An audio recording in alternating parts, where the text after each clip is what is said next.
Annika, I would like to know from you if you could tell us, from a development finance perspective, what constitutes a successful PCT. Thank you, Mr. Chair, and thank you very much for the invitation to come here to speak. So I represent the Swedish International Development Cooperation Agency, and we work increasingly. Is this working? Yes. It's in and out. It's in and out. It's in and out. We're young, you know. Switch. I can hear myself go off. So That's okay. We are working increasingly with the private sector and also trying to identify innovative forms of development finance, and in particular being in catalytic partnerships with the private sector.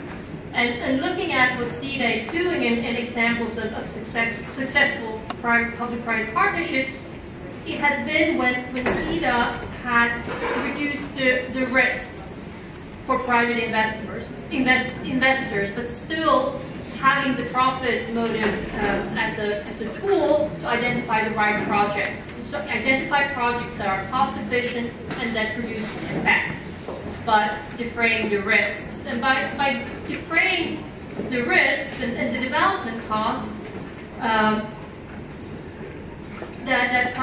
the private sector is unable to shoulder, we can then release considerable amount of funding. And in particular, where we work a lot is in guarantees, in providing guarantees to banks, and in that way expanding credit. And a few examples here in Africa is in Mozambique.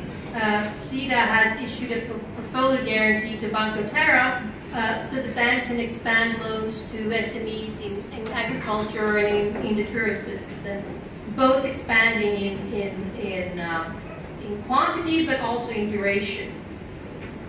Another example is in Uganda, where we've also issued a portfolio guarantee to EcoBank for SME private health clinics, also expanding quantity and in duration.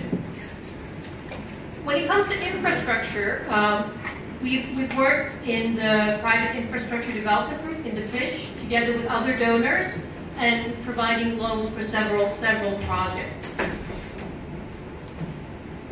Going forward, or thinking forward, what to do, and also relating back to the discussion this morning on pension funds and institutional capital, I think